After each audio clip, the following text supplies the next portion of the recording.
안녕하세요, 느긋느긋입니다. 오늘은 2021년 5월 30일입니다 굳이 오늘 날짜를 말씀을 드리는 이유는 날짜의 의미가 좀 있기 때문인데요. 오늘로부터 40년 전, 그러니까 1981년 5월 30일, 지금은 이 여의도공원, 예전에는 여의도 광장이었죠. 이곳에서 우리 민족의 역사상 최대의 민중축제 또는 유사일의 최대 놀자판, 이런 상반된 평가를 받는 거대한 축제가 이곳에서 열리고 있었습니다. 바로 국풍 81입니다. 오늘이 마침 국풍 81 40년이 되는 해이기 때문에 그 국풍 81이 진행됐던 여의도 광장에 나와서 그 행사에 대해서 알아보는 시간을 갖도록 하겠습니다. 역대 대통령 기록물을 소장 관리하고 있는 대통령 기록관이라는 곳이 있습니다. 그곳에 현재 일반에 공개된 국풍 81 관련 문서 4건이 남아있는데요. 당시 전두환 대통령 친필로 결재에 서명이 된 전국 대학생 축제 국풍 81 계획 서류를 보면 당시 정부에서 어떠한 의도와 목적으로 해당 행사를 개최했는지 그 대강을 파악할 수 있습니다.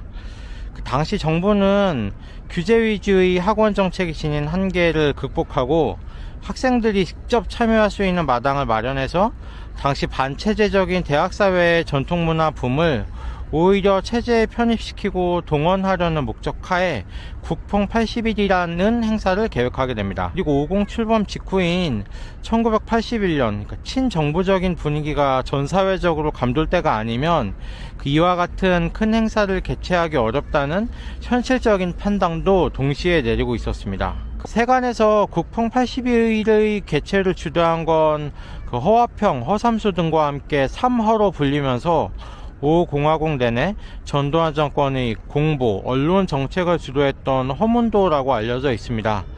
허문도는 히틀러에게 괴벨스가 있다고 하면 전두환에게는 허문도가 있다고 하는 평가를 받을 정도였는데요. 이 허문도가 1980년 언론 통폐합을 주도하면서 당시 언론의 재갈을 물리고 언론에 대한 정부의 장악력을 높였습니다. 그리고 방송과 신문 등 주요 언론을 활용해서 정권에 대한 선전 정책을 적극적으로 벌여나가게 되는데, 이 과정에서 1974년 전력난을 이유로 폐지됐던 아침 방송이 부활하고 각 방송사에서는 이른바 땡전뉴스라고 불리는 전두환 대통령의 동정을 중심으로 한 친정부적인 보도가 난무하게 됩니다. 특히 KBS는 언론 통폐합 과정에서 TBC와 DBS를 흡수 통합하면서 그야말로 방송 왕국으로서의 면모를 갖추게 되는데, 이때 KBS 사장을 지낸 사람이 이원홍이라는 분입니다. 한국 방송계의 흑역사이긴 한데요. 전두환 집권 당시 KBS 이원홍 사장과 MBC의 사장을 지내고 있었던 이진희 사이에는 친정부적인 보도 경쟁이 벌어지고 있었습니다. 그 MBC와 경향신문의 사장을 맡고 있던 이진희가 1980년 당시 그 국보위 상임위원장을 맡고 있었던 전두환과의 단독 인터뷰를 방송과 지상에 선보이면서 전두환을 새 시대의 지도자로 알리는 데 앞장서게 됩니다. KBS 이원홍 사장으로서도 뭔가를 보여줘야 하는 상황이었는데, 과거 TBC에서 진행된 전국 대학생 축제라는 방송 아이템이 이 이원홍 KBS 사장과 당시 허문도 정무비서관의 손을 거치면서 국가 단위 대형 축제로 개최가 되게 됩니다. 허문도 등은 이 행사에 그 대학생 민중문화 동아리를 적극적으로 섭외하려고 굉장히 노력했는데, 당시 한국 문화를 선도하고 있었던 대학 문화와 반정부적인 대학생을 오히려 이 정부 행사의 전면에 내세운다는 행사 방침을 확고히 하고 있었기 때문입니다.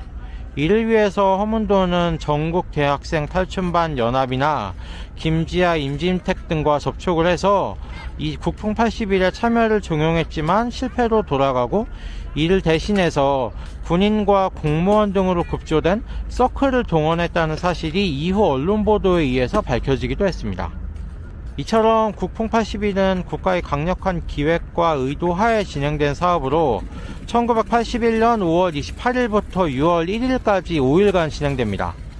이 행사에는 탈춤, 농악, 남사당, 민속무역 등 민속공연과 씨름, 줄다리기, 차전놀이 등의 민속놀이, 대중음악, 가요제, 팔도 특산품 및 향토 음식 시장 등 각종 놀거리, 볼거리, 먹을거리가 총망라된 행사였습니다. 정부는 관중 동원을 위해서 행사 기간 중에는 여의도 일대의 통행 금지와 음식 접객 업소 등의 영업시간 제한을 일시 해제하기로 했습니다. 정부가 이처럼 관중 동원을 위해서 파격적인 조치를 시행하면서 여의도 광장으로 수많은 사람들이 몰려들었는데요. 국풍 80일이 진행된 5일 동안 정부 추산으로는 1000만, 일부 언론에서는 600만이라고 이야기할 정도로 수많은 사람이 이곳을 찾게 됩니다. 그러니까 하루 평균 한 100에서 200만이 넘는 사람들이 이곳을 찾은 셈인데, 이 모든 사람들이 한국의 민속 문화에 깊은 감화를 받았다거나 또는 친정부적인 색채를 띄었다고 평가하는 건 당연히 무리일 테고요.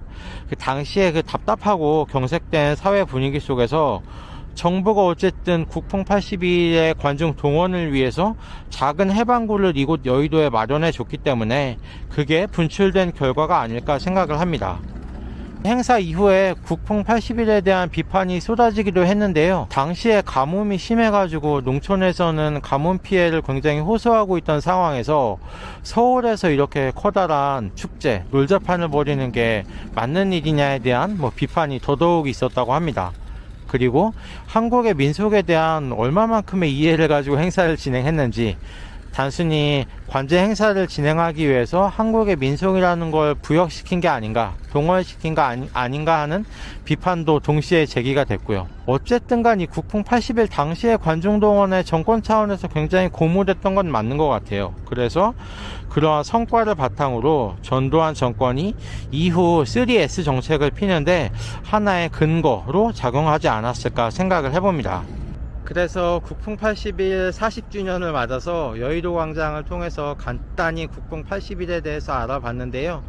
국풍 80일에 대한 경험이 있으신 분들은 댓글을 통해서 국풍 80일이 어떤 행사였는지 또 그때의 기억을 공유를 해주시면 저를 비롯해서 이 영상을 보시는 다른 분들께도 굉장히 도움이 될 거라는 생각을 해요.